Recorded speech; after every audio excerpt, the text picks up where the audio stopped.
Hello, my name's Christopher. I'm something of a movie fanatic. Hi, my name is Patrick, and I have a very short attention span. In Must Watch Movies, a new podcast from the Zero Science Podcast Network, I'm going to try to put some culture into Patrick's trash brain. In each installment, Christopher will choose a critically acclaimed film for me and my guest to watch for the very first time. I'll open up each episode with why I selected the film in question and what I hope Patrick and his guests will get out of it. Meanwhile, my guest and I will attempt to give an objective take on a film that's been revered by many for years and years. So grab some popcorn and snuggle up on the couch while you listen to a Philistine stumble his way through some of the greatest works put to celluloid. Coming in May, be sure to check out Must Watch Movies on the Zero Science Podcast Network, or wherever you download podcasts. Ugh, damn it, I burned the popcorn.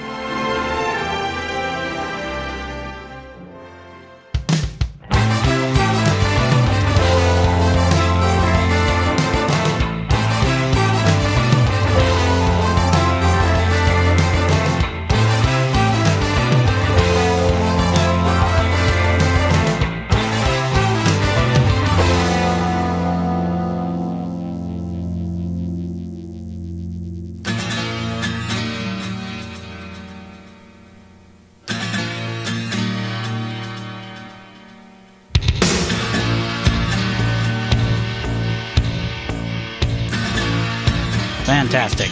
That was one of the better ones we've done. Yeah, that was a good clap. All right. Learn to compensate. Hey, everybody. Sorry, go ahead. You already fucked me, Pat. Call me Gunter. Hey, everybody. Welcome to Jukebox Zeroes, the place where your idols come to die. I'm Lilz. And I'm Patrick. In case they're... Sorry. What was that? I'm Patrick. I have a little thing stuck in my throat. Not a coronavirus. Okay. Hey, it's a coronavirus joke. I made a joke about the coronavirus. How about that? Whoa, it's topical. Yeah. You just got booed by our mystery guest. Probably for the best. Yet. Probably for the best. I'm not going to apologize for it, though. Do you have other things to apologize for, Pat? Because now's the time. Let's hear the ditty. It's the apology section.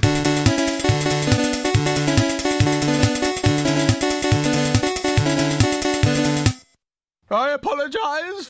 You got anything else to apologize for, Pat? Nope. I think our quarantine episodes are all going quite swimmingly. Nothing to apologize for. Definitely going a lot better than I thought they would. I'm going to apologize for being really, really low energy today, just because I've had kind of a very heavy week, and like the hot weather just kind of came out of nowhere yesterday, and just I am completely sapped. Slapped us all in the face with its humid palm of weather. That sounds disgusting. Don't ever use those two words in sequence ever again. Humid palm. Is it? Can I retro my apology now? It's on par with moist. Humid palm. Yeah, that's not good. Oh, you're still doing it. I can't stop now. It's just oozing out of me. What do you suppose our guest thinks about this? I don't know. Let's introduce him, shall we? Okay. Yes, please. He's a writer, he's an actor, he's an artist, he's a fellow podcaster. Check out his podcast, Weeb Trash Can. It's Byron McNeal with us today. Hi, guys. Byron McNeal, a.k.a. Byron D0 on various facets of the interwebs. I mean, technically he's not with us. None of us are with us, really. Yeah, none of us are with either. ourselves. Because it's still quarantine and we're all still insane. Yes. I've never been with it. I don't know about the rest of you guys. I used to be with it, but then I became weird and scary. It happened to me. It'll happen to you. There it is. There's the Simpsons references. Got to squeeze one in every episode. They always come out eventually. Yes. How do you feel about humid palm, Byron? I want no part of it. I'm good. No, thank you. As well, you should not. You're good. You're taking the high road. You're the only smart one here. Yeah. Wow, I've never heard that statement referred to me at any point in my life. First time for everything. Oh, yeah. Oh, on Jukebox Zeroes, you really lower your expectations immensely. We award the lowest of fruits, for sure. Oh, yes. Okay, so that's a more of an accurate description for me. Low-hanging fruit. Fair enough. I can roll with that. Should we just go ahead and get into the album we're discussing today? Sure, it's a giant waste of time, but yes. You don't know that yet. All right. Let's talk for a second about the 1980s, and more specifically about cartoons in the 1980s. Yes. Most animation buffs will agree that this period of time was kind of a nadir for the medium in the West. What are you doing, Pat? What do you think you're doing? Pulling out the fucking MIDI guitar while I'm reading my essay. No. Don't do that. Sorry, continue. It's the 80s. I thought it would help. It most certainly did not. To have a Casio beat in the background. I'm just chilling here watching the show. It was... What are we doing? Oh my god. All right. Sorry. Continue, Lilz. It was a time of limited animation and cut corners, which worked wonders for a show's budget and ability to produce entire seasons worth of content for syndication, and a heavier emphasis on cartoons as a means of selling merchandise instead of telling a story. Regardless of this, the decade spawned a slew of incredibly popular and successful franchises, despite the emphasis on quantity over quality, many of which are beloved to this day. Franchises like He-Man, My Little Pony, Transformers, but the biggest of them all was Teenage Mutant Ninja Turtles. Originally a comic book by Kevin Eastman and Peter Laird, it would expand into a massive franchising empire, including their iconic titular cartoon in 1987, which was originally intended to sell action figures, but would extend to feature films, innumerable spin-offs and remakes, video games, breakfast cereals, school supplies, and even toy shaving kits. Oh, and don't forget the Turtle Pies. Turtle Pies? Yes. Is that exactly what it sounds like? No, they were like Hostess apple pie type things with with like pudding that had green food coloring in it. Because that's exactly what I was picturing. Okay. Not with real turtle meat, right? But no, that wouldn't. I hope to goodness that there was some print ad somewhere, just sort of knocking on the whole, Superman versus Hostess fruit pies kind of thing, except with the Ninja Turtles. Because... There was actually a full commercial campaign for it. Oh, yes, I am all for that. Hey, man, when it comes to pop culture, very few people can beat me in obscure knowledge. But music, you may ask? That happened too. In August of 1990, Teenage Mutant Ninja Turtles would embark on a multi-city tour of a musical production titled Coming Out of Their Shells Tour, based around the paper-thin premise of what if Leonardo, Donatello, Raphael, and Michelangelo had a band? Why not? Of course. They have everything else. What do you get for the band of mutant turtles that have everything? Cash cow goes. Mm-hmm. Despite the laughable and nakedly commercial concept, the Coming Out of Our Shells tour was a commercial success, even selling out Radio City Music Hall in New York, but was also thoroughly mocked as ridiculous for its lackluster plot, costumes ripped straight from the Uncanny Valley, and incredibly cheesy music. And now we're going to review the concert album, because... yeah. What? Well, what else do we have to do? What the fuck? Yeah, exactly. What the fuck else are we doing with our day? I feel like that's kind of the driving force behind the majority of our decision-making during this quarantine. It got me out of yard work today, so that's a plus. Forced me out of bed. So before we get into the album itself, do either of you guys have any previous experience with the Teenage Mutant Ninja Turtles franchise?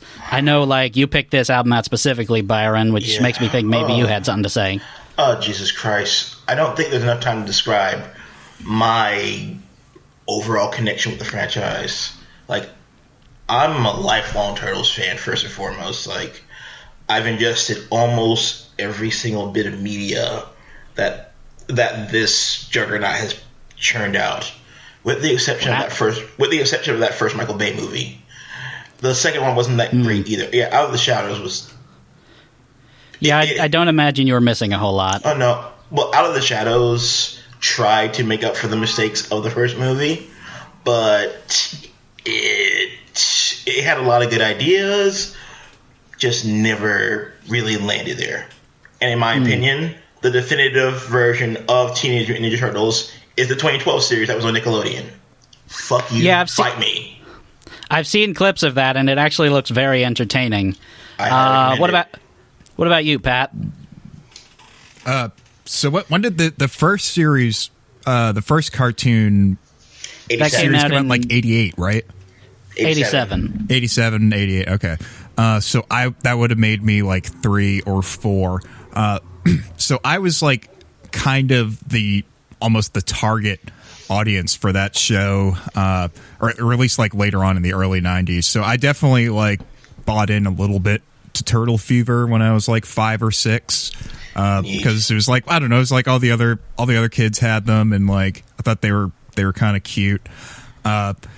In terms of like a quote unquote action series, because I was like a soft boy, and like any like usage of weapons made a show an action series to me. It was like kind of cute and funny, so I actually like kind of enjoyed it. Not enough to like really dig too deep into the franchise, and like I don't know, I think I got into Garfield at some point, and it was just downhill from there. I kind of missed the boat on Ninja Turtles. Like, I was born in 1980. Yeah, I was born in 1987, so I wasn't even cognizant of it until it was out and in syndication for a long while. I'm sure I caught episodes of it, but like for me, I didn't really start to get nostalgic for animated shows until like, you know, Tiny Toons and Animaniacs and all those WB shows, the Batman animated series and all those started coming up. It's also an absolutely fucking ripping theme song that for that first series. Dude, one of the best cartoon themes ever. Always gets me pumped up. Sure. Oh yeah, they definitely went all out for the theme song for sure. Yeah. And the animation in the opening cutscene was pretty dope too. Yeah, I feel like that was a theme with a lot of 80s shows. Like, a lot of shows, the animation in the opening was just worlds better than the actual animation in the show. Yes. Not to say that Turtles was bad necessarily compared to what came before it. It was definitely a lot better. But having like gone back and watched a couple of clips, yeah, it does seem kind of limited at times. What I will say though, Turtles in Time, the arcade cabinet, I played the shit out of that. Oh, yeah. And avoid if you still have a 360, anyone listening, avoid the remake like the plague. It's a bare bones. It's a bare bones like clone of it, for lack of a better word. Yeah, I've heard it's not very good. It's gotten pretty bad reviews. Also, if you're a youngster and you don't love tying your shoes, you can get these little Teenage Mutant Ninja Turtle caddies that you can clip onto your shoes. Oh, I remember those. I totally had those. Oh, man. Do they still make those? I don't know. Probably not. They were like a product of the 80s, too. Oh, yeah. They might have them on eBay or something for, $100. This just occurred to me, but thinking back, I think maybe when I was like 5 or 6, I might have had spokes on my bicycle that were in the shape of like the heads of the Ninja Turtles. Oh, hell yeah.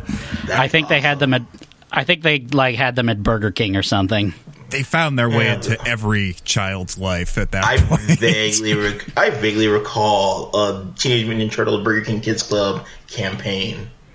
I couldn't tell you for the life of me what the toys were, but I remember seeing them in BK trying to sell some toys, pretty much. I don't remember the toys. I do remember they had like the commemorative cups, though.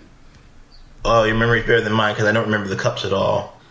But there were so many commemorative cups out there in like the ether of consumerism. It's hard to keep track of them all. Yeah, that was definitely an artifact of the 80s and 90s for sure. Even the early aughts. Looking at you, Lord of the Rings. It's got to have them cups. Forgot about those.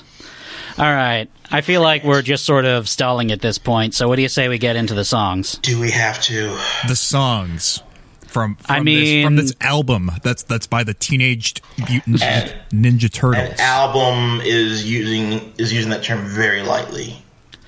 I mean, yeah, fair, but It's 10 songs. That's 37 minutes. We got to go. We got to do it eventually. Otherwise, it's just going to be us being like, "Remember this, remember this, remember this." Remember the good stuff. Which I guess would just make it a podcast, but still. Yeah, we're doing All right. Teenage Mutant Ninja Turtles revisionist history here. Works for me. Sounds a lot more fun than talking. No, we have to tell the truth.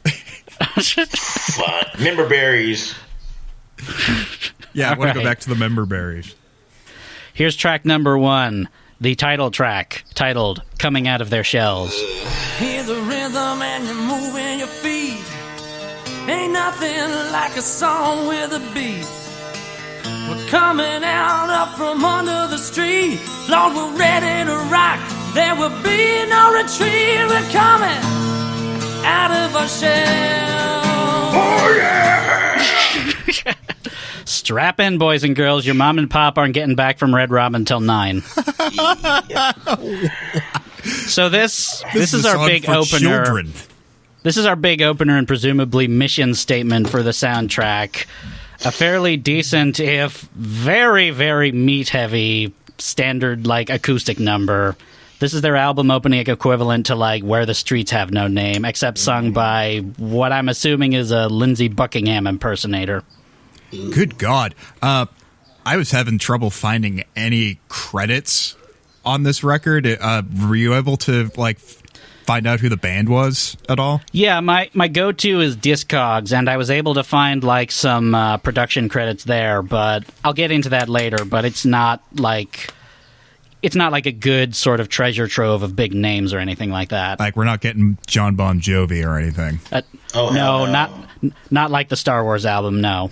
Or a young Ed Kowalczyk. Star Wars album? Do I even want to know about that? Oh, we did, earlier in the year, we did a review of the Star Wars Christmas album that was released in, 1985, I want to say. Oh, and it has a young... It has a young John Bon Jovi singing vocals on one of the tracks because it was produced by his cousin.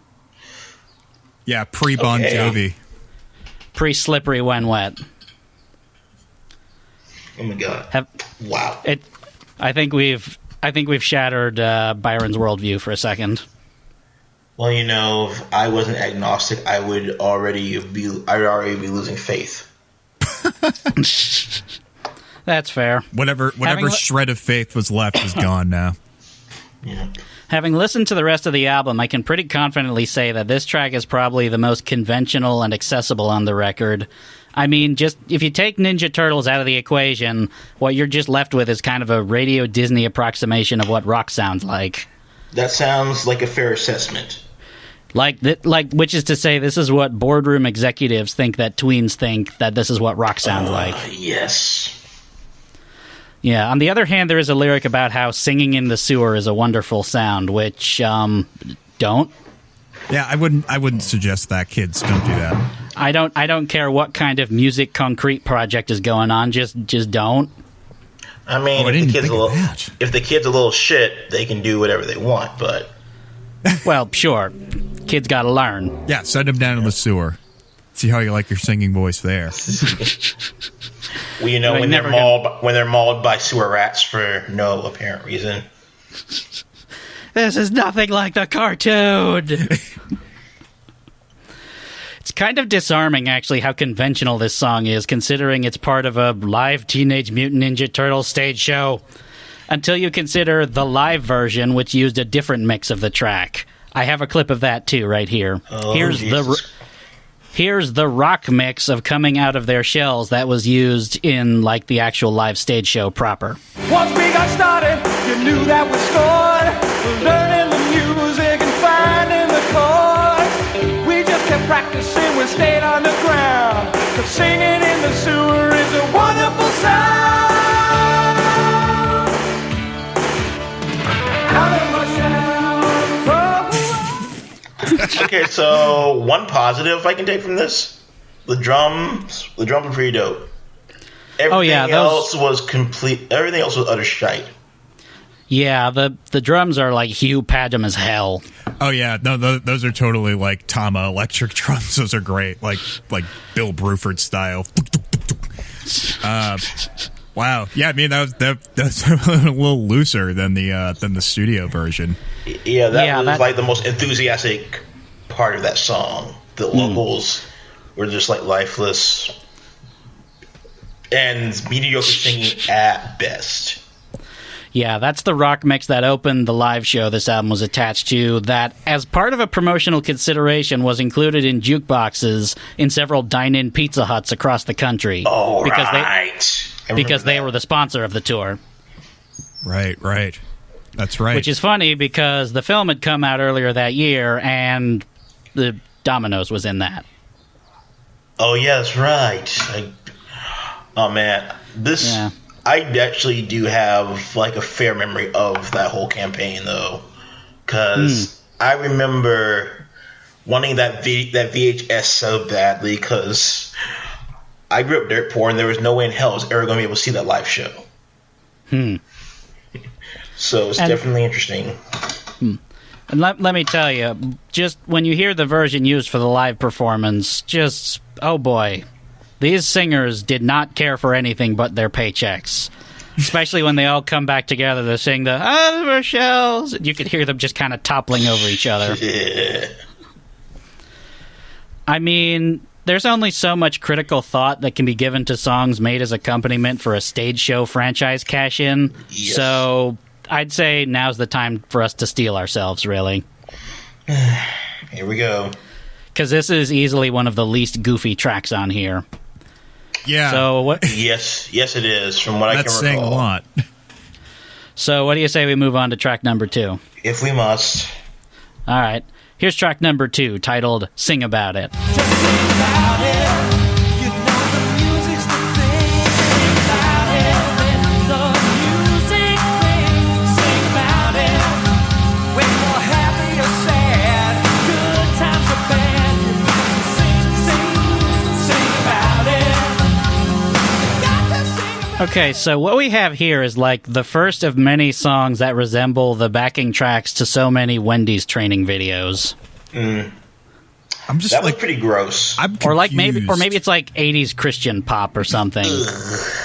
I'm really confused about the narrative here. What does this have to do with turtles? Well, like the whole singing? conceit around it is that, like, I actually have the canonical narrative of the live show that I took from the Ninja Turtles fan wiki, Turtlepedia. That might be the helpful. The article on the Coming Out of Their Shells tour describes the stage show thusly. The Ninja Turtles have decided to travel around the world to meet their fans face to face, singing songs they wrote such as Coming Out of Our Shells, Pizza Power, Skipping Stones, Walk Straight, and Tubin. Though while the Turtles are enjoying their time singing and dancing for the fans, Shredder decides to make an attempt to stop the Turtles from making people happy. Shredder, with the help of Baxter Stockman, comes forth with his deharmonic convergence converter. Using this device, they will steal all the music in the world. It also weakens the Turtles if they stand in front of it. Once Shredder arrives on stage with the deharmonic controller, the Turtles have to retreat and come up with a plan to save the day. Yes, of course. Oh, awesome. So he just has like a giant de-esser that he's going to like throw over everybody and it will destroy all sound waves. If they stand in front of it. Yeah, so you can't just decide to be a touring band, though. Like, that takes, like, years. You got to practice. You got to, like... Shh. No. Don't use logic here. Yeah, Pat, that would ruin the whole conceit of the thing. Don't use logic here. It's okay, Pat. It's okay. I'm really just... I'm trying to understand the story. So now they're going to sing about Why? They're singing. Because it why else would I be doing this? I really want to find meaning in why I'm doing this. Dude, have you ever read the Hitchhiker's Guide to the Galaxy? Oh, yes. Sure. So you should understand there's no point in finding meaning in anything. Just saying. Don't panic. Yes. The entire recorded stage show is available to watch on YouTube, though I wouldn't necessarily recommend it, because it's exactly what you'd assume Unless you're like really drunk and or high. Yeah, or you're just the most rabid completist there is, because it's pretty much It's exactly what you'd assume a franchise cash-in stage show would be. Just awkward and really difficult to look at. Like, just imagine a bunch of guys uncomfortably dancing around to pre-recorded backing tracks in big, bulky costumes that don't fit properly. That's what the fucking turtle suits is just what's killing me about this whole thing. Those were terrifying. The earnestness of the songs, like putting that juxtaposed with like these guys just dancing around these like bulky, poorly made turtle costumes is They're falling like really apart. pretty hilarious to me. Yeah, if you see pictures of them, they're actually incredibly poor quality, especially compared to like the diminishing quality that they would get as there were more films. They just kept using the same costume. Almost as they're even worse than the Next Mutation costumes. If you remember that series. I do remember that series. I wish I didn't, because I remember it being kind of dumb. I'm sure like there wasn't a huge like budget allocated to the music portion of the Teenage Mutant Ninja Turtles franchise, so that probably explains why the suits were of poor quality. That would make sense. Although, to be fair, in hindsight, I'm like looking back, it had a very strong Five Nights at Freddy's feel to it. I wouldn't have thought of that, but I can see that now. Yes. You're welcome. Like, especially, I will say, and if you want to like pull the chat up real quick, especially if you've seen the cover art for the thing itself, or like I forget if this was the cover art for like the actual album or for the poster. I'm going to post it in the chat if you want to take a look at it. Yep. Let me know when you see it. Oh, God. I see it. Look at that. It before it breeds. Just look at that. Michelangelo's horrifying rictus. Kill it before it breeds. It's going to eat everyone. It's gonna turn into pizza toppings. Just holding out that guitar, going like, "Hello, I found this in a ditch. Coming out of my shell, and I be doing just fine. Gotta beat it down because I want it all." It's me, Michelangelo. Kubunga pizza, pencil power. That's what you like, right? And I'm having a slice, and she's having a slice, and she's taking a... I don't know. I don't know how to complete this. I don't even know. Now, I recognize the folly of saying a song intended for a stage show for children isn't very good, but Sing About It isn't very good. Like I mentioned, the last track could have easily just been a regular old soft rock radio track with no pretense towards being a Ninja Turtles tie-in, and this one kind of is too, but it's kind of going too far in that direction. Yeah, like it's a little more obvious that it's a children's novelty song versus the last one was a little more earnest. It's just kind of a pretty uninteresting and just generic song that's trying to do all the 1980s tropes at the same time. Like, I can kind of detect some hints of like Depeche Mode and Oingo Boingo going on with those low choir samples, and it's being delivered in a distinctly in excess fashion while the guitars are unmistakably Pat Benatar 80s ballad. Oh, yeah. And it all just kind of comes together to form something eminently forgettable. Yeah, there's a lot of Lindrum and like Fairlight samples or even maybe like Emu emulator samples. And yeah, because of that... essentially the musical equivalent of Nina Tucker. I guess it was. Yeah, but Also, Too soon? I don't know. Also, like, something that really bothered me about this song, there's no bass for some reason. And that just really annoyed me. Oh, they're trying to do the When Doves Cry thing, but bad. I mean, that wasn't what I was thinking, but that just makes me dislike it even more. Stay in your lane, Ninja Turtles soundtrack. Yeah, like that's gonna happen. Don't try to do Prince if you don't have Stay in your weird lane. Your weird specific lane. All right. Shall we move on to track number 3? Yeah. All right. Track number 3. This one titled Tubin. Oh God.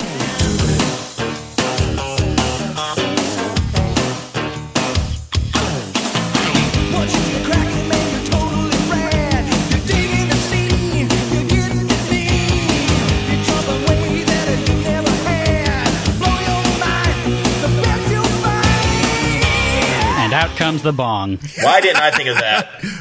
Yeah, this is my favorite so far. So I assumed from the title at first that this was a song about inner tubing, but not as such. You see, the titular tubing, in fact, refers to surfing in an underground sewer tunnel. In a sewer tube. That's cool to someone. A specific activity. An illegal activity, I assume. So instead of surfs up, it shits up? I guess so. Sewage up. Ride the duty wave. This is probably giving it way more credit than it deserves, but kind of reminds me of Surfing the Alien by Joe Satriani a little bit. In fact, I might go so far as to say the arrangements in this song, guitars, drums, and the whole lot, don't actually sound half bad. Like, I feel like if you remove the vocals about surfing in sewage and made it just an instrumental song in a similar vein, it'd probably sound pretty cool. You know what it kind of reminds me of? There was this one-off Jetsons movie called Rockin' with Judy Jetson, and they had a song called Surfing in Space. That's what this reminds me of.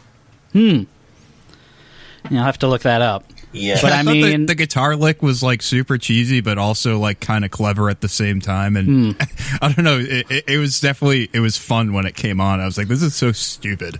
as it is, this is still a Ninja Turtles tie-in song, so it is what it is, I guess. Yeah, that's what we're working with here, kids. Yeah. I also learned from the Turtlepedia entry on the record that Michelangelo sings lead on this track, where the last two were sung by Raphael. Oh, because thank you. Because that makes a difference. There was a difference. Sure there was. Well, yeah, I mean, Leonardo is clearly the John Lennon, while Raphael is the George Harrison. And Donatello has a beautiful choral falsetto. Yeah. He would be completely inappropriate here. I kind of was thinking that Mikey would be the Ringo. I mean, no, Donnie would be the Ringo. I'm sorry, my brain is mush. I mean, I'm not gonna fault you for tripping over which turtle is which beetle. See, I would think that Michelangelo would be Ringo. Like they're both like kind of just there to have a good time and eat pizza. They're both the goofy ones. Right, exactly. And you know how much Ringo loves pizza. He was also the heart of the team, though. Well, I mean, Ringo was kind of the heart of the Beatles in a lot of ways. That's very fair. true. Raphael is definitely George Harrison. Yeah. Cool but rude. And so I guess that leaves Donatello and Leonardo to duke it out over who gets to be John Lennon and Paul McCartney. I think Donatello is fucking McCartney. Right, because he went on to write that Christmas song with the keyboard. Right. Yes. With Donatello was the like kind of like nerdy inventive one, right? Yes. Yes. So we alluded to this earlier. As with every album, I like to take a second to give a shout-out to some of the lesser-known session names behind these records where I can, and see if there are any hidden prolific session guys among the ranks of this naked cash-in. And for that, I turn to the album's page on Discogs. Unfortunately, the majority of the session musicians on Coming Out of Their Shells either got no major credits or were mostly consigned to local releases, so there's not a whole lot of interesting bacon numbers going on here. That's disappointing. Yeah, and I couldn't even point out what the core band was, because there were multiple people doing guitars and vocals on multiple tracks at different times. Probably ruined all these people's careers. Well, if they were just there for a paycheck, it doesn't really matter. Yeah, they got what they came for. That's not to say that there weren't any interesting names. The album, one of the producers of the album was a guy by the name of Steve Lieber, who was normally a manager, but over the years has managed the likes of Aerosmith, Ted Nugent, the Scorpions, and Def Leppard, which, lateral move right there. I don't know about Turtles to Nugent, I think is a step down. Yeah, that's fair. It also features keyboards by a guy named John Philip Chanel, who's also done session keys work for Jane's Addiction, Tracy Chapman, Rick Springfield, and Robert Cray, among others, as well as bass contributions by William Spaceman Patterson, who toured with Miles Davis in the 1980s and did session work for Teddy Pendergrass, Sly and Robbie, and more recently Frank Ocean, which is pretty cool. That is pretty cool. I tend to imagine any time this album gets funky, that's probably some of William Patterson's bass work. All right. That makes perfect sense. For much of the rest of the session people attached, the album would pretty much be their biggest credit to date, which, good on them for earning a paycheck, but still kind of a huge bummer in terms of being taken seriously, I imagine. Yeah. A big risk I'm to just- play those turtle songs. Yeah, I'm just joking, of course, because we all know the instruments were performed by the power quartet of Leonardo, Donatello, Raphael, and Michelangelo. Don't ever get that twisted. Duh. Keep up the charade. Yeah, the bowel shaking bass of Donatello, the competent drum work of Michelangelo. There's more Simpsons for you. Yeah, squeezing them all in. Yeah, Oh, boy. Yeah. All right, here's track number 4. This one, oh boy.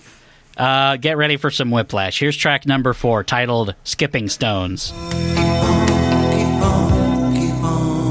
Skipping stones on a smooth pane of glass. I'm skipping stones.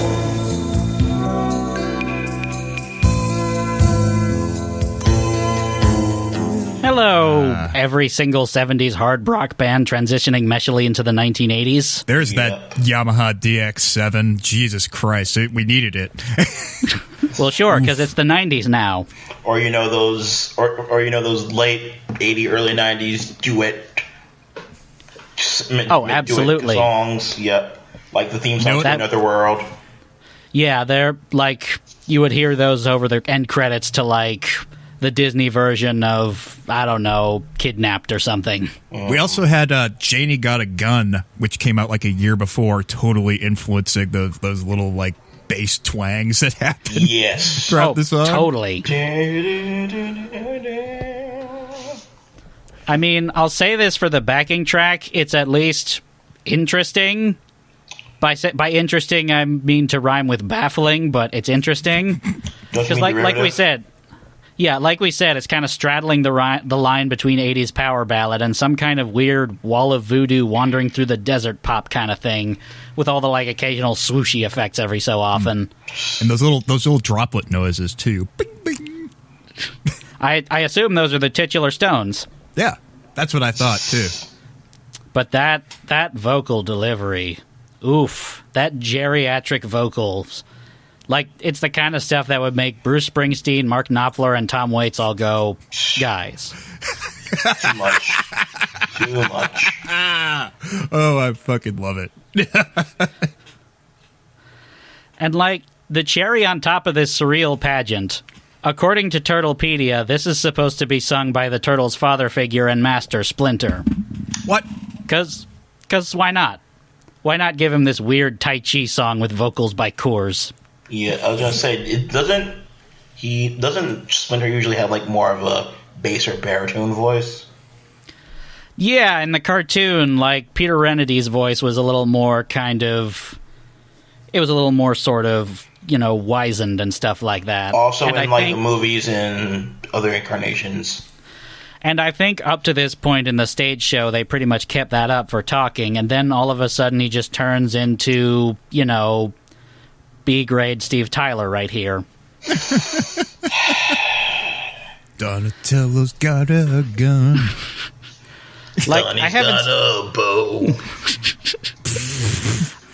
I haven't seen the cartoon in a while, but I definitely remember the character of Splinter being more spiritual and philosophical, regularly engaging in proverbs and stuff. So I can only imagine, like, the conversation that took place prior to this song. Just like, my sons, always remember, there is no monster more dangerous than a lack of compassion. Perhaps this song will sum up my thoughts better. Whoa, what's that? What's this? Sorry, I've been really into Michael Bolton lately. Why? I've been listening to a lot of Neil Diamond. I heard you guys were doing a band, and I thought, no, thanks, but no, Dad. No. Oh, I'm all set, Dad. Sorry. Yeah, we're good here. Raspy as hell vocal deliveries aside, I think this one is actually fairly decent, all things considered. Like, it sounds like it could be one of Dire Straits' lesser songs. Like, I bet if you put this in front of someone who had no idea what a Ninja Turtles was, like, they couldn't tell this from, say, Portobello Bell. Well, the fucking Mark Knopfler knockoff today. Come on, like Mark Knopfler insults today. Fucking, I've been jamming out to Dire Straits. That's hilarious. You're Cracker. I appreciate it. You're going to be Dire Straits' adamant defender? I am going to die on the Dire Straits hill. Fair enough. I've never listened to Dire Straits, so I'm just kind of in the backseat of this conversation. I mean, Dire Straits are one of those bands where, like, if you think you've never heard them, there's a chance you may have heard them without realizing it, just because they're so prevalent on, like, classic rock radio. Yeah, you've heard a few of their singles, probably. Fair enough. But if It's not, dad rock. But if not, then whatever. It's 2020. That shit's like over 30 years old by now. Pushing 40, yeah. So, yeah, I kind of agree with you that, like, the soundscape was, like, kind of interesting on this song. Like, yeah, we're getting these sort of, like, weird synthy, like sort of visual soundscapes. Atmospherics happening.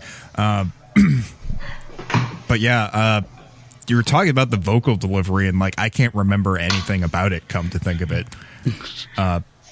There's just so much that was forgettable. I only listened to this, like, once all the way through.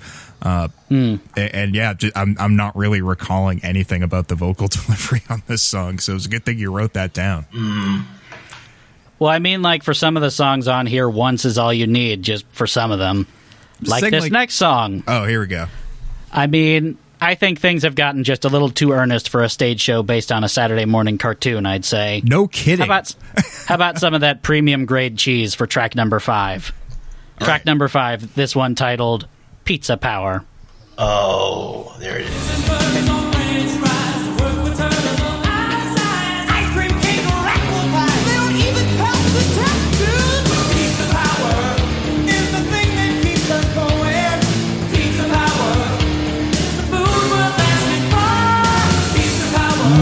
Just taste that sharp, stretchy cheese right there. It's still too fucking earnest, though. It sounds like Glenn Fry. Really? Singing it. I mean, Really, besides Pat? the lyric pizza party, like, the feel of the song Power. is pizza power, whatever the fuck. I don't Pizza even care. power. This is all a waste of time. That's one of the songs I remember from the commercials for this video. Yeah, they reused it as the opening title music in the Turtles in Time arcade game, too. Yes, they did. Yes, they did. Wow. But I mean, I kind of disagree with you, Pat, because this is exactly what I think about when I think of a novelty soundtrack album to accompany a Ninja Turtles live stage show. This is kind of more what you were expecting, what you paid for here. Yes. And, like, as for the quality of the song, I honestly think it kind of rules for how completely on board with itself it is. All right, fair enough. It goes all in. Yeah. Like, even if you take away the absolutely balls-nuts vocals about the Turtles' hopelessly desperate addiction to New York style. It just fucking kills me. The delivery just fucking kills me. The backing track is... To be fair, Sorry. New York style is the best. Yeah. No bones about that. But, like, this, what about the backing suburban track Massachusetts is exact... sub shop shitty Greek pizza? Dying on that. I'm not picky. It's pizza. Enjoy your mediocre crust. Except Missouri pizza. That can go away. It was Missouri pizza, right? That was the cracker pizza? Oh, the St. Louis style? Right. Yeah. I also kind of like that garbage, too. But... But anyway, this backing track is exactly the right kind of 80s, even though it's the 90s now schmaltz that I like. Like, big distorted guitars next to Hugh Padham's most favorite drum machine of all time, and very blatantly obvious Sound Blaster bass synths. Yeah. What does it for me the most, however, those orchestral hits at the beginning that sound like they were ripped straight from It's a Sin by Pet Shop Boys.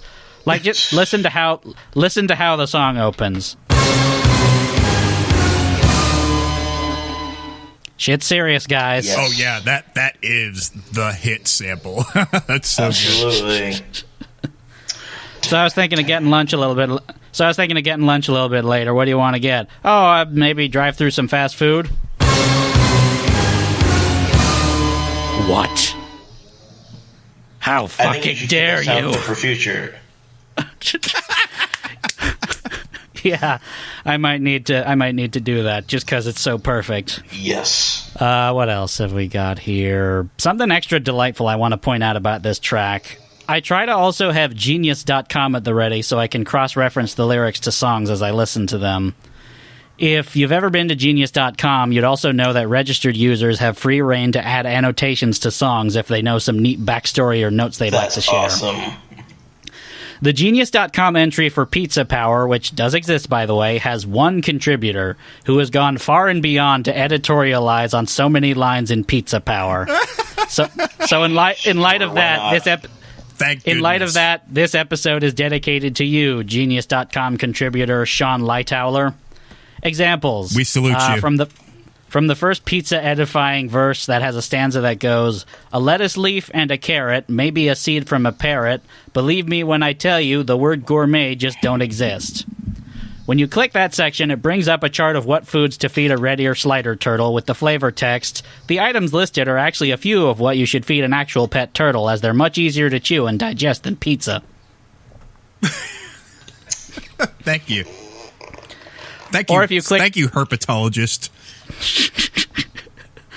Or if you click on the chorus, which goes, "Pizza Power, a flying saucer food delight. Pizza Power, oh, that makes us feel all right." You get this commentary. Contrary to what the song condones, not only is pizza something an actual turtle shouldn't be fed, but pizza is not a very healthy choice of food for people unless you get it with a lot of vegetables and tomato sauce, and then cut down on the cheese. Oh, bullshit. Come on. Cut down on the crust. The carbs are what's bad for you. Load up on the cheese. Yeah, that's very bake. true. Human logic again. There we go with the logic. I'm just Still, trying to poke holes wherever I find them. All the same, we salute you, Sean Lightowler.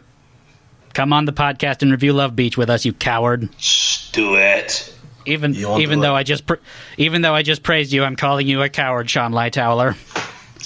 Yeah, Even though I've never met you and likely will never meet you in my life. we flip flop a lot Never here. say never. Yeah. Knowing my luck, I'm going to go to the store and all of a sudden I'll just get tapped on the shoulder and just be like, "Hey, I'm Sean Lightowler." Oh no. He'll be all like, "Hey woman, you're talking shit."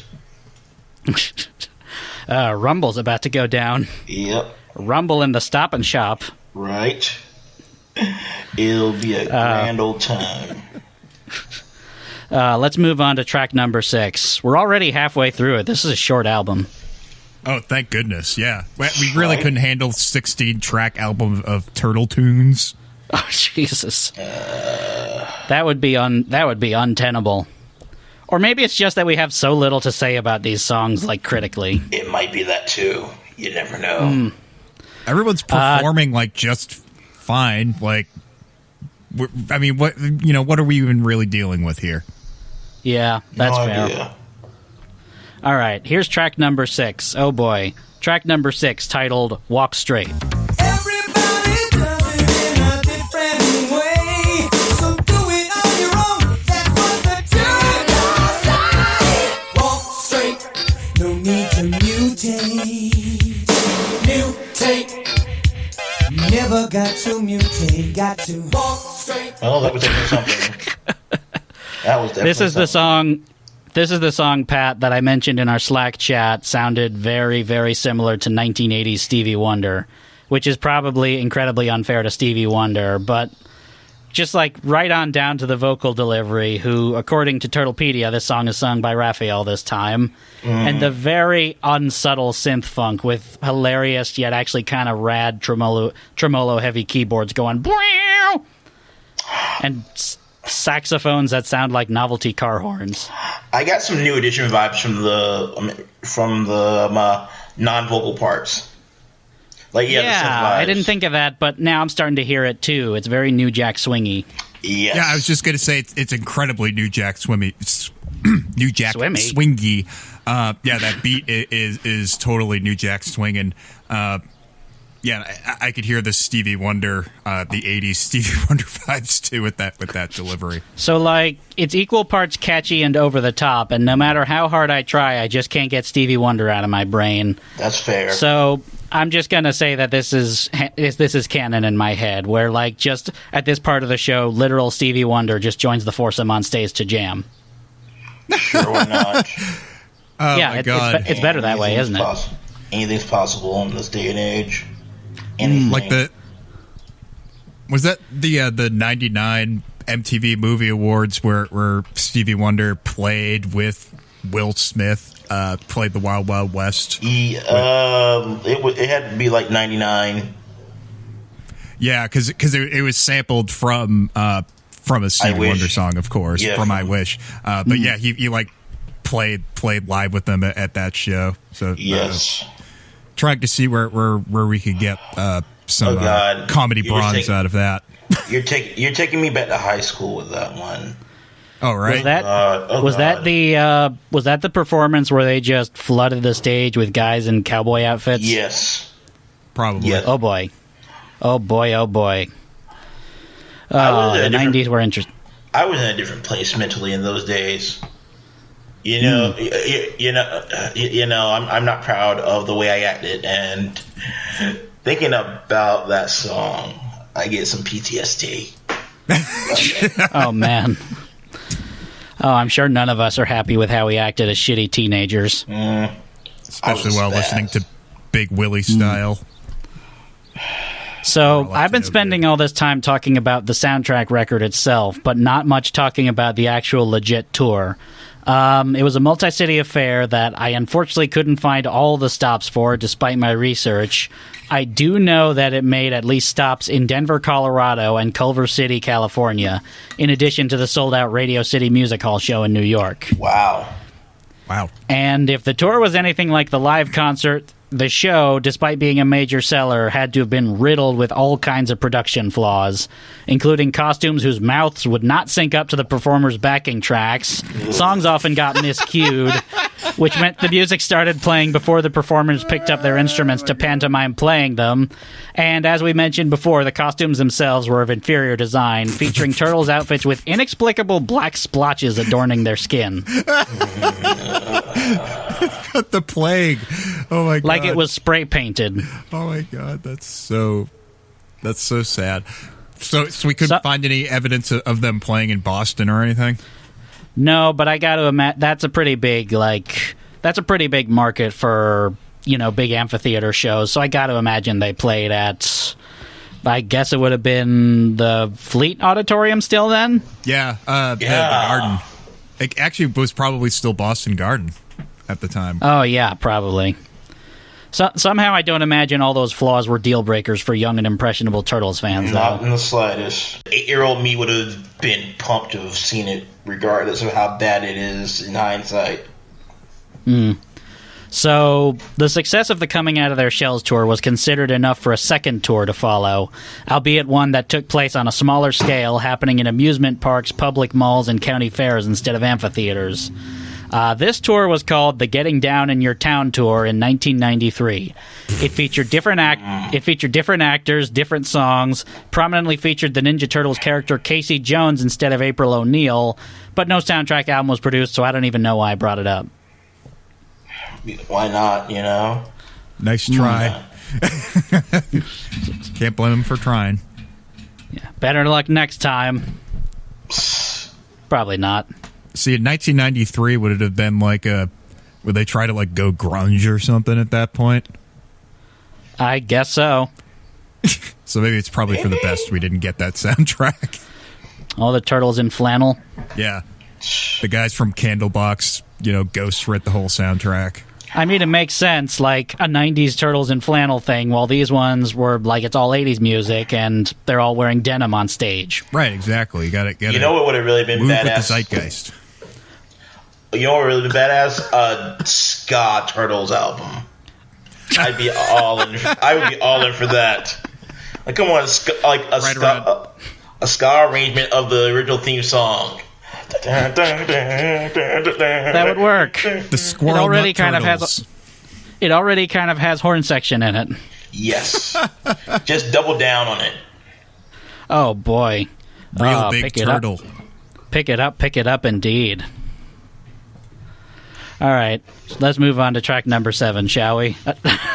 Yes. Oh, never mind. We got to wait for Byron to stop skanking. He's got the skanking. Hey, yeah, I'm probably the only person in this. I'm probably the only person in this group who will defend ska till the death.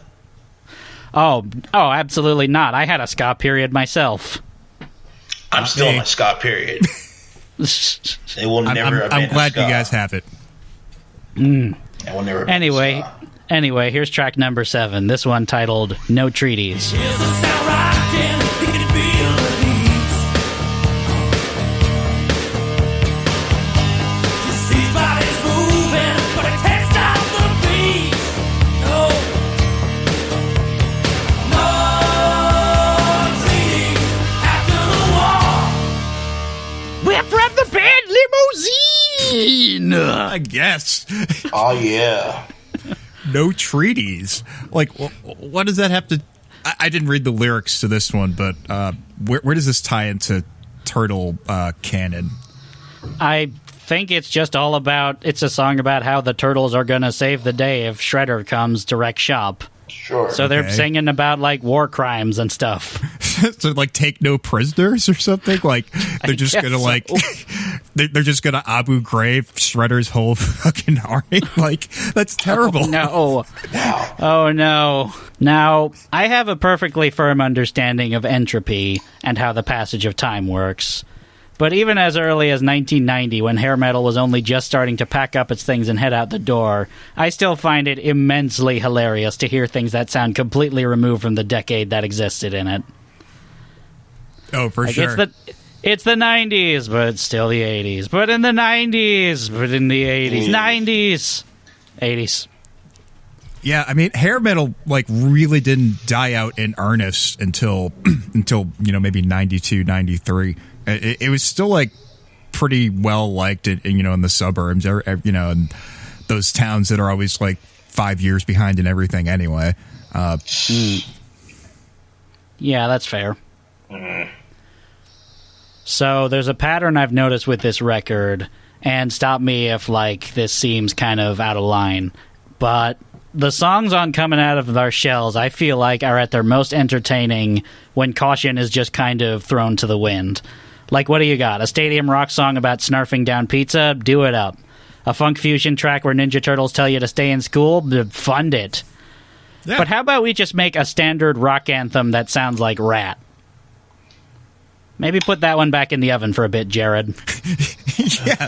See, I was left feeling really confused because it's not directly giving me any message about the Turtles or even, like, wanting to go and buy more of their merchandise. It's just... As a child, I would be very confused by this song. As a 35-year-old, I'm confused by this song. That's not really saying much. Not really. As There is, like... Oh, sorry. As an almost 38-year-old, I can definitely say it doesn't make sense. Yeah. There is one minor little bit of lip service to the Turtles' conceit at the very end, where they just go, "Take that, Shredder!" Okay. No treaties. Because that's enough for them to go, dead turtles, that's what the song's about. Yeah. Teenage Mutant Ninja Turtles. They just, like, cram one of those in there. No, yeah, they should have baked a little more turtle ideas into this one, I think. Yeah. Something tell me to go out and fucking buy one of their dolls. Something. They don't do dolls, Pat. They're action figures. They do action figures. Yeah, I know. I was there. Did you just call them dolls?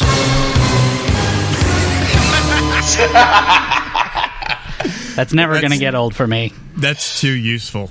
It is. That just needs to be a button. Yes. I feel like Yes, we're I should. we're on really should American get a Kitchen soundboard. Nightmares right now. So I feel like there's very little to be said about this song, so I want to touch briefly on a piece of media released in tandem with the live stage show. Let's hear it. A live version of the Coming Out of Their Shells tour, the sold-out Radio City Hall one in specific, was recorded to home video and released as a 90-minute special. To accompany that, a short behind-the-scenes documentary titled The Making of Coming Out of Their Shells was also released alongside it.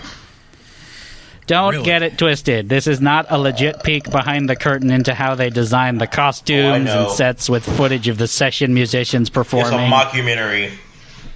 Yes, this is a documentary in which everything is done with a completely straight face, which is to say it goes behind the scenes and into in-depth interviews with the actual, literal, existent Teenage Mutant Ninja Turtles who just decided to hit it big with rock stardom one day. Sure, Fuck you guys. Because protecting New York just wasn't doing it for them anymore. The documentary is available to watch in full on YouTube, so if you go track it down, be prepared for scenes of record industry bigwigs astonished at the musical prowess as a bunch of comic book reptiles. Sure. Interspersed with shots of an audience full of very befuddled and confused children and a bunch of guys in big floppy costumes playing the pre-recorded music. I would have loved to just sat in on the actual recording sessions for these songs. Oh, to be a fly on that wall for sure. Yes. All right, guys. Well, that section was pretty peppy, but not quite turtley enough. You know. Let's take it from the coda and let's try to really put our shells into it, guys. Right? Dude, shut up. We're all here. The producer was probably like, "Look, I have." The producer was probably like, "I have 1 hour to produce something to the execs at Playmates for this. So shit doesn't have to be perfect. Just give me something, man. My job's on the line." The Playmates guys are gonna take my thumbs. Kevin Eastman is gonna break my legs. They're gonna turn me into pizza. I don't want to be pizza. Also, you learn in it that they gave Leonardo a 1-string bass to play. That's not a thing. That's not a thing. That doesn't sound like a thing. That is not a thing. Was he president of the United States of America or something? That dude played a 1-string bass, I think. Get bass. That can't be right. What presidents of the United States use chords, bass chords? No, it was a 2-stringer. 1-string bass. That sounds useless. Yes. That's like that's on par with a washtub bass. Yeah, that's basically what it is. But yeah, check it out if you want. You're also treated to interviews with the characters. Also worth mentioning, the only people from the cartoon who agreed to provide speaking voices to their characters were Cam Clark, the voice of Leonardo, and Peter Renaday, the voice of Splinter. Everyone else had to wash their hair that day. But I'm just picturing it. Speaking of like the poorly made costumes, like at one point they couldn't even get a proper bass for one of the turtles, so they gave him a washtub bass to play the concert. That visual just fucking killed me. They're just like the Teenage Mutant Ninja Turtles, Jug Time, Country Time, Jamboree Band. Everyone, what we didn't. This isn't what we signed up for. No, we're a country band now, guys. That's what we're doing. Here you go. Instead of the country bears, the country turtles. Here's the gut bucket. Exactly. Leonardo on washtub bass, Michelangelo ham boning. He's wearing overalls with a turtle head. So does that mean that Raphael would be on the jug? I guess so. It's just Leonardo ham boning the whole show. You know, Donatello would just be on a keyboard still. It'd be like that one. It'd be like that one King of the Hill episode where Dale goes, "I'll go get my acoustic bass, which is actually a keyboard." Oh yeah, if you do track down this documentary, you'll also be treated to Oscar-grade dialogue like this. You know, at first, I think Splinter wasn't really into the music thing, and we sure thought he wasn't going to be into it at all. Whoa, and if you could have heard us at first, man, we were bad. Like, thank you, dude. Next. But the fact was, he, totally got behind it. In fact, I think he digs that we're playing music more than he digs us doing the ninja thing. Yeah, he tells us all the time, you can accomplish more with music than you can with any pair of nunchucks. Totally, dude. Yeah, bodacious! Radical! Happening! Hanging hollow, homeboy! Oh, yeah! Remember that period in the 90s where you could just say adjectives and throw some steez on it and you'd be super cool? Yeah, I mean, that's literally how people talked then. My older sister was like in her 20s at the time. That's literally what all her boyfriends talked like. Whoa, little bro, totally awesome. Hey, let's go get some pizza. Gnarly. Totally gnarly, bro. Penultimate. Superfluous. Inquisitive. Oh, man. I wish penultimate were one of those terms that fucking Ted or Bill used. Oh, absolutely. I like that I used their names out of order, too. Are you referring to Theodore or William? Yes. Those guys. Oh, man. So that, believe it or not, once again, that last track got a little too sincere for my taste. I think it's time for more cheese. Yes. Yeah, I think so. Here's track number 8, titled Cowabunga. He's the man my brothers trust. When we shred a man, we go for the bus. He's a turtle standing tall and proud.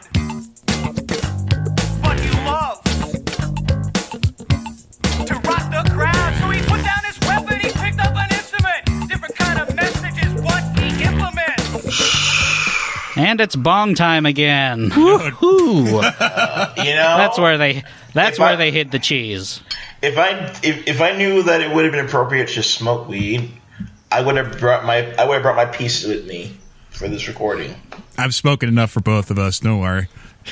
No, I need it now. I need it bad. I don't even smoke weed, and that's looking pretty good to me right now. Yeah, I mean, what? This is what we're dealing with, folks. We got a bright little hip hop number called Cowabunga, sung by all of them. Are they all taking turns like spitting? No, a verse? I think it's only Michelangelo.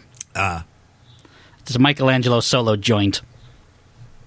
Man. And guys, I cannot stress enough just how hard it was for me to pick a suitable clip for this track, because there's just so much untold amounts of hot fire being spat nonstop. Yeah, they definitely have bars. Like, seriously, Nas, Ghostface, Kendrick Lamar, Biggie, Eminem, Pac, Jay-Z. Move over. They're all scared. They're terrified, quaking in their boots at the verses being tossed their way by large green rubber-suited men. Like, how could I possibly react to this except to say, by playing another clip? Living loose, living large. With my humor now, I'm in charge. It's not that I'm crass, not that I'm rude. It's just that I'm a naturally humorous dude. Turn up the volume, baby, let's pump it. I see the Foot Clan, man, you know I thump it. Cowabunga is my favorite word. I use it all the time, or haven't you heard? I'm out of control, wild and crazy, hazy, baby, a little bit lazy. Oof. The Beastie Boys just went back in time so they could give up. Man, I'm having a Mandela moment here. Was it the Teenage Mutant Ninja Turtles or Bart Simpson who popularized Cowabunga first? It was like there was a period they were just both camps Cowabunga-ing. Well, I would say that the Turtles used it more. I think you're right. Yeah, because Bart was also busy requesting that people eat his shorts. Of course. And also not have cows. Oh yeah, Yes. can't have them. But like, what year did The Simpsons come out? Okay, yeah, that was 89, 90. So Yeah, it was 89. Teenage Mutant Ninja Turtles would have been around for 2 years by that point, so it had to have been. And that's not even factoring in the comics. Right, that's true.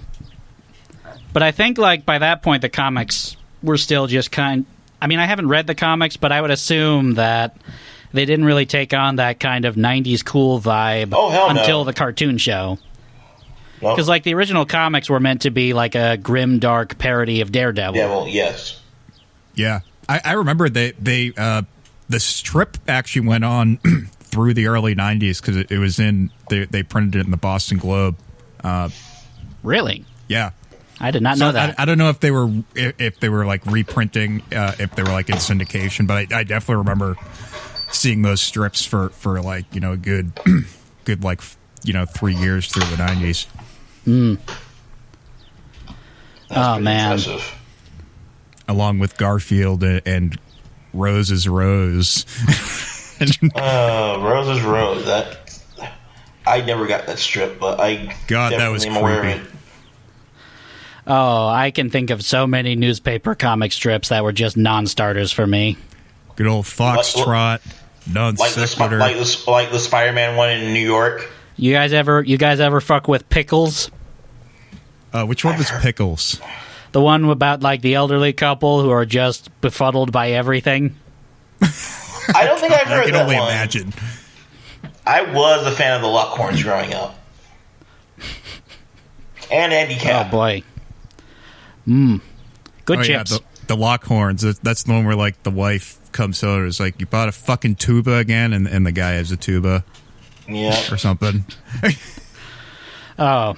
So believe it or not, though, this isn't even the hardest display of mic skills to be high lit during the stage show special. Oh boy. If there's kidding. one thing I will fault this record for, it's for leaving out what is easily the most important track on this record. Here is a song that plays chronologically in the timeline of the live show. The Turtles' nemesis, the Shredder, has shown up, and he's here to wreck shop. No. Not this one. And you know what? Not and this you know one, what? please. He has something to say. The gift of song is the gift I curse. I hate music. I said I think it's the worst.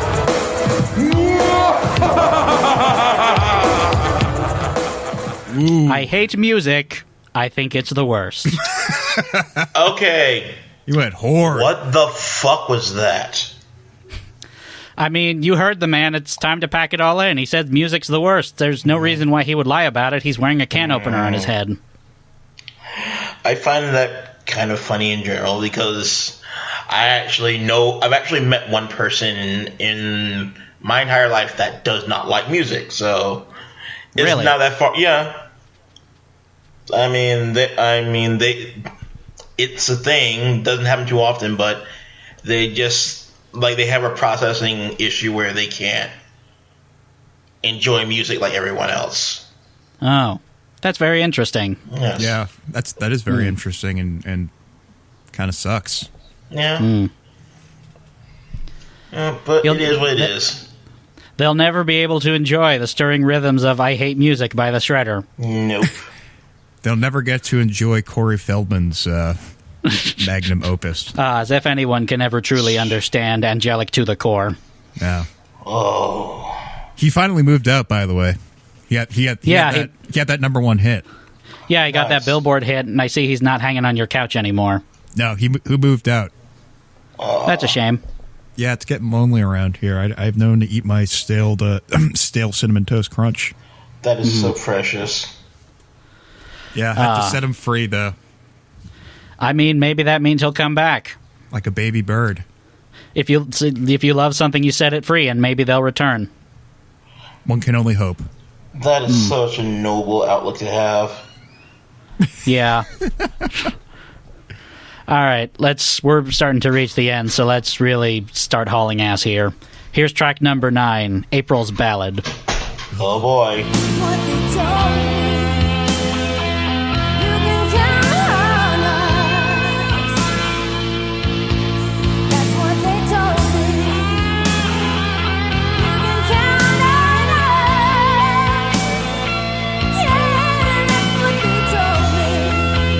This, I assume, would be the lighter song of the album, except it's like an audience full of children who are not allowed to have lighters. Yeah. I guess. And Maybe cell they have phones haven't been flashlights. I guess it would have to be flashlights, because cell phones haven't been invented yet. Yeah, you know what kids love is big halftime torch song ballads. Oh yeah, they love Pat Benatar. Yeah, this was like seriously 2 chords away from being Shadows of the Night. And like just putting myself in the shoes of like a 6-year-old or 6 to 8-year-old that would be at this show, like I just couldn't imagine not being monumentally bored by this song. It's just so slow and like adult contemporary. If nothing else, I do have to give it to the vocalist, because she's giving it like so much more effort than like I feel like the majority of anyone on this album has. Yeah, that's fair. Oh, yeah. That is so fair. Like, she's very clearly doing her best to elevate it. I don't know how well she succeeds, but, you know, it's a valiant effort to be sure. Yeah, I mean, she's certainly trying. That vocalist, you may be surprised to learn, has quite a bit of clout to her name. I left her out of my bit where I was sifting through Discogs because I specifically wanted to bring her up here during her big solo moment. The singer putting oodles of drama into a song about April O'Neil trusting the Turtles will save her bacon is a woman by the name of Sherry Renee Scott. And she's made a pretty noteworthy name for herself in the world of theater, starring in multiple Broadway and off-Broadway musicals, as well as performing on a slew of cast recordings. She starred in the original Broadway production of the Dirty Rotten Scoundrels musical, and has appeared in productions of Grease, Rent, The Little Mermaid, and a whole bunch of others, earning a variety of Tony and Drama Desk Award nominations along the way. So that's pretty cool. That is. That's probably the most amount of effort that this production was actually allowed to have put into it. Yeah, so that's probably worthy of some kudos. So, yeah, kudos to you, Sherry Renee Scott, for putting your all into this and actually trying to give a song about counting on anthropomorphic turtles like some weight. Clearly it paid off. Oh, yes. You hear that song all the time on... Well, on adult contemporary station. That's slipping my mind. It paid off for her own career. Yeah, that's true. I'm sure this was, like, very early in her career, like... And the fact that she bounced back into so much bigger stuff is actually kind of uplifting. Yes. A redemption story. Very nice. Yes. Despite being involved with this risky project. Hey, like I always say, your past doesn't define you. Maybe that's the unspoken storyline that people aren't talking about in the Coming Out of Their Shells tour. This is like it was never about the Turtles. It was always about Sherry Renee Scott. It was always about this tale of failure and redemption of all the session musicians involved. It was about the pizza power we discovered along the way. Oh yes, cowabunga indeed. I see the next track and I'm dreading it. Oh boy! I see. Are you sure it's the last one? That means it's almost over. Yes, but I know the track oh too well. Oh boy! Let's get to it then. Speaking of counting on people, track number 10, final track. Count on Us.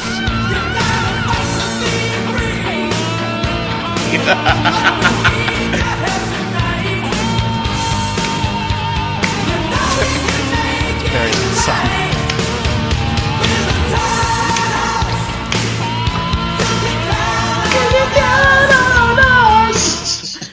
I spoke too soon. That's very clearly the lighter song. Yes. Dear God. This is damn Yankees. Like, holy shit. More cheese to close us out, and I can think of no better way to do so. Yeah. That was something. We did it, guys. Oh, boy. We're at the finish line with this hunk of meat. There is so much stuff going on here. It's got this kind of foot-stompy, Quiet Riot or Twisted Sister kind of vibe to it. There's like a Bruce Springsteen piano and just all kinds of meatly Buena Nanu solos. Oh, yeah. Fuck yeah. Yeah, we can count on the Turtles to save the day, right? That's the story we're getting here? Totally. I mean, you say count on the Turtles, but I swear at times it sounds like they're saying tunnels. Okay. You can count on the tunnels to breed more mutant turtles that will only live to be adolescents. That's what they don't tell you, is that they die once they finish puberty. Yeah, that's fun for the children. Yeah. I mean, we gotta give them all the facts. Gotta learn sometime. Yeah. Something I want to highlight about this one. As you know, I primarily do my listening to the records we do through YouTube, and I often run into some pretty choice comments. Most of the video's comment sections are of the Still Rocks and My Childhood persuasion. Here's an exchange I found in the comment section for Count on Us that I think is the biggest face heel turn I've ever seen this week. User Eric at the Beehive writes, I'm 42 and still listen to this. User Penne Snatcher Incorporated, who's also the host of the video, later types, I'd rather listen to techno and EDM over this junk. To which Eric at the Beehive replies, you're a fucking millennial. Go get fucked or live your pathetic life on Facebook, you idiots with these phones these days. Put you back in our time or the real world. You have no idea what to do. Bunch of millennials are morons. Unlike you SJWs, I'm not offended. And not that Jesus, Eric. I mean, I have so many thoughts on that statement. First of all, if you are old enough to remember this album, you're a fucking millennial. That's what I'm saying. Yeah, no shit. So, like, that's fucking hilarious. I'm 11 years old and love this album, and Led Zeppelin, and Queen. Kanye, who? Just so angry that he did dared, not merit it. That he dared to besmirch this Ninja Turtles album. Man, parasocial relationships are some scary shit. I mean, yeah, that's what this is, right? Parasocial. I think so. Yeah, this is child turtle relationships. Very yes, delicate. it's paraturtle. Oh boy. I mean, I'll close the book on reviewing this by saying if you haven't yet had your fill of baffling live-action Ninja Turtles ephemera, there have, of course, been many other TV specials bearing the characters' sort of steez, including the following. We Wish You a Turtle Christmas, in which the turtles decorate a tree in Times Square, Michelangelo sings opera, and more evidence is given that the whole thing is just some weird evangelical thing going on. Sure. Turtles Tunes, which features several children's songs rewritten in a Ninja Turtle style, promising cowabunga melodies in songs like It's a Pity When the City Isn't Clean. And perhaps the most befuddling to me, at least, is Operation Blue Line, which, in spite of the name, isn't a show where the turtles are revealed to be a bunch of bootlickers, but instead teaches children about fast and efficient methods of public transit, including the RTD Metro Blue Line in California. Ah. They got around everywhere. They taught kids how to get to Wonderland in Boston by taking the Blue Line. Everyone's favorite MBTA line. Yes, everyone gets New England jokes. Mm-hmm. Hey, Michelangelo, aren't you buying a ticket? Don't have to, dude. I already bought an RTD monthly pass. What? Yes. I already bought a Charlie ticket, bruh. Only costs $300 a month. On my Charlie card. I don't even know. I don't know. Yeah. Danny, I know. I think we might have broken Byron a little bit. Something like Not that. Not surprising. But it's finally over, though, which means we can finally get to our closing thoughts. Patrick, yeah. Do you consider this a worst of all time record? I mean, no offense to all the session players that I hope were well compensated for their work. This is probably one of the worst things I've ever heard, for a few reasons. I just found the whole thing to be a waste of time because there wasn't really. It just it took itself too seriously. It was too earnest. It was trying too hard to be a serious thing when I just wanted there to be turtles. I was just waiting for there to be more turtle references, and there just wasn't enough. It was just really shitty adult contemporary, which frankly, if I were a kid, I would be bored to hell by. I think anyone who has any sort of nostalgic enjoyment out of this is doing it, purely out of Stockholm syndrome or something, or only having a limited amount of tapes to watch as a kid. Yeah, because I just can't picture this being it just seems pointless. We have go watch the series, go watch the movies. There's plenty of other media you can do to enjoy this franchise. That's far superior. Yeah, and I think this branch of it is just was just poorly thought out, and I can't get over what an enormous waste of time that like all 38 minutes of this thing was. Same question for you, Byron. Do you think it's a worst of all time record? I mean, it's pretty bad. There's no argument there. As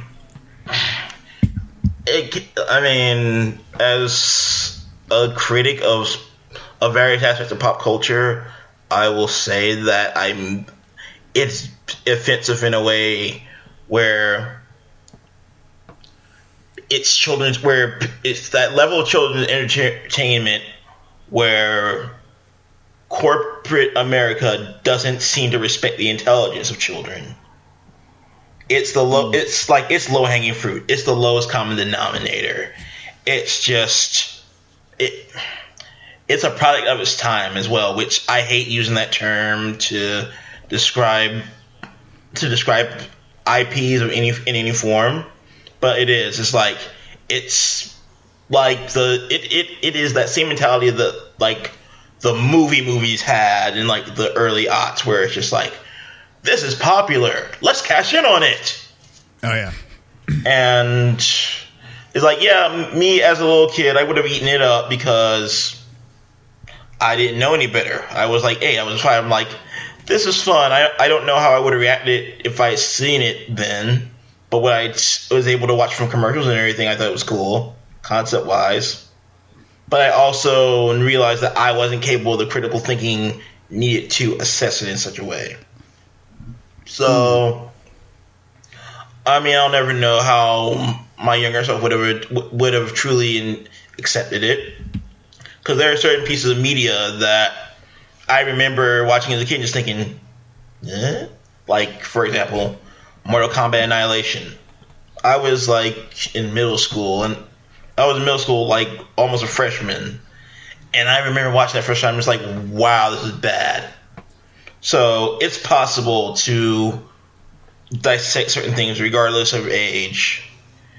So in that sense, I think maybe I might not have liked it as much. I might have gotten bored with it.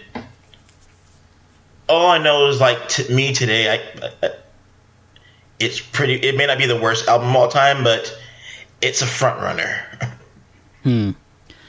Yeah, I agree that if nothing else, it doesn't really have any staying power.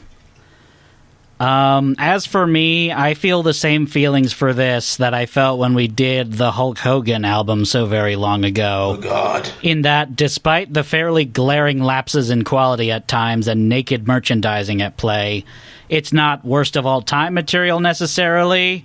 It's not good, but at the same time, it wouldn't really matter if it was, because it's just extremely dead set on pulling off one very specific thing. And that's entertaining undiscerning Turtles fans in the 90s. And, well, sold out Radio Music Hall. I think they pulled it off handily. Yes. What I wasn't expecting, however, was the actual skill and craftsmanship that went into the backing arrangements and their performances for the most part. Like, as I mentioned before, with the exception of John Philip Chanale, William Patterson, and Sherry Renee Scott, the session players, unfortunately, would continue to wallow in obscurity, and that's a real shame, because I feel like there's some actual legit skillful musicianship happening on some of these tracks that really shouldn't exist on something that's all about marketing and branding, and yet there it is. It's just wild is all. That's fair. All right, what would you say is the best or least bad track on this album, Patrick?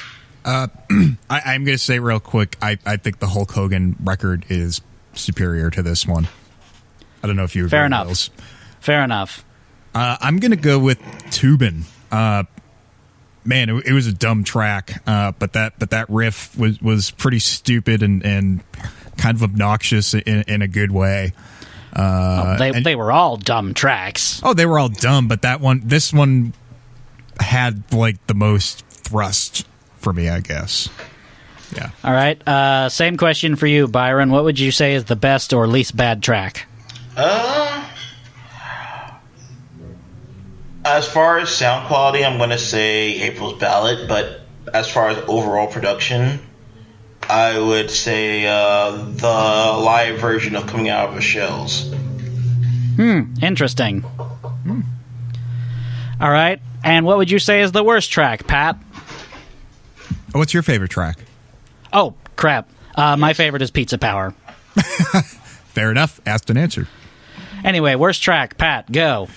I'm going to go with April's Ballad. I mean, no offense to the singer. I just think it had no place on a children's album. I would have been so fucking bored. If I were at a concert, I would have been fucking pissed that I had to sit through that. All right. Same question for you, Byron. Worst track on the album. Worst track on the album. I Hate Music. As a hip hop snob, I abhor shitty rap with a passion. Like, I could do an entire episode on how much I hate Christian rap. For that same reason, I'm kind of just hip hop is the voice of a community. And when people, it's an artist telling their story, bearing their soul. So when I hear trash like this, where they're just trying to sell a product or trying to push an agenda, it really grinds my gears. So yeah, it's a close tie with what's the other rap song? Cowabunga? Yeah. Because it kind of that's just as much product placement as I Hate Music, in my opinion. Yeah, if not more. I'm a modification of hip hop. Yeah. Yes. Looking at you, Flo Rida. I'm gonna say my pick for worst track is "Sing About It," just because that's the one that I remembered the absolute least about, and thus just left the least amount of impact. And we are done. We made it through Coming Out of Our Shells. Thank you very much for joining us, Byron McNeal. Yes, glad to be here. Glad to be here. Do you have any? Oh, sorry. No. Do I have anything else I want to add? I was going to ask if you had anything you want to plug, but if you want to go ahead and say what you want to add, go for it. Well, I'll plug the site that I write for, nerdcaliber.com. We generally cover reviews in tech, gaming, movies.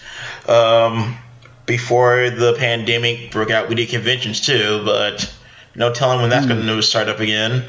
I have a modest YouTube channel, which I would love to get more follows on. Byron D Zero.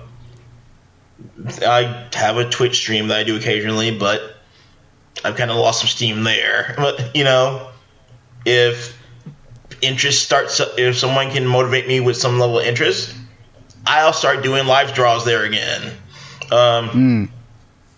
And also the Weeb Trash Can podcast. We've been on a hiatus for more than a few months, but when I can pull my head out of my ass, there'll be a new episode soon.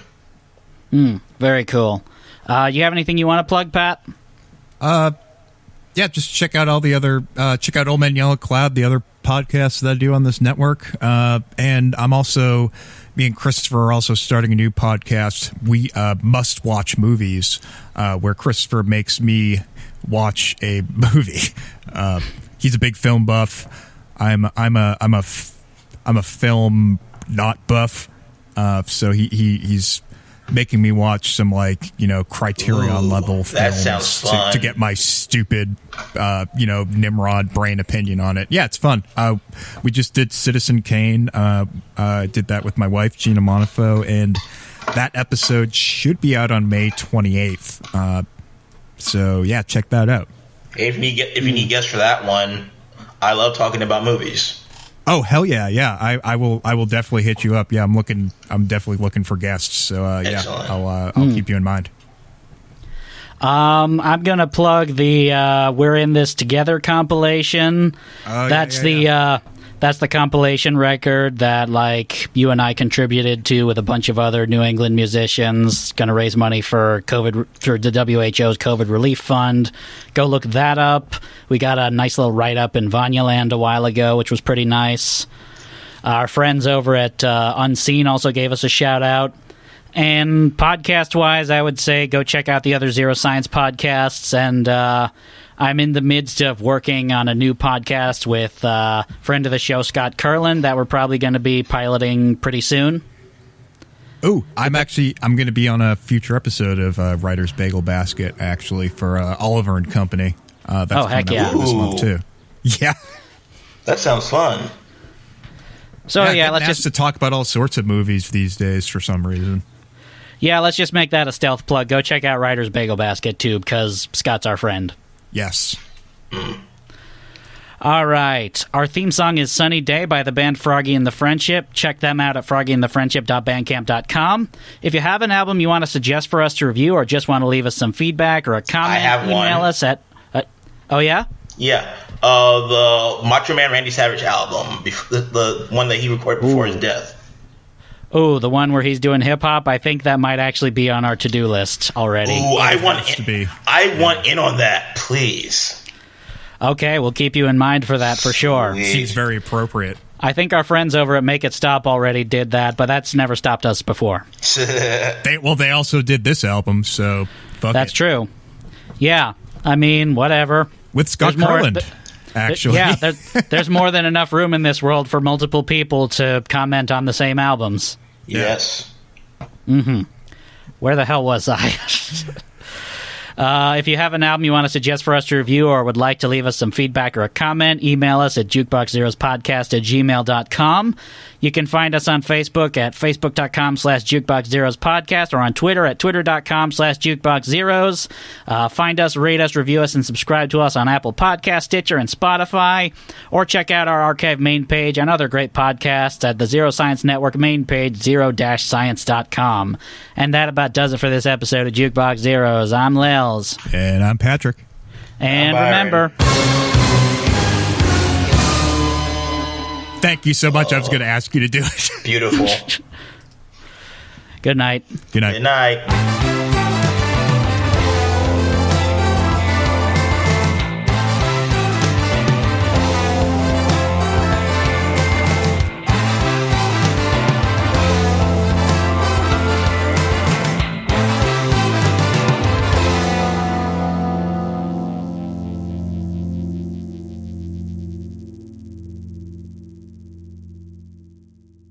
They are definitely happening musically.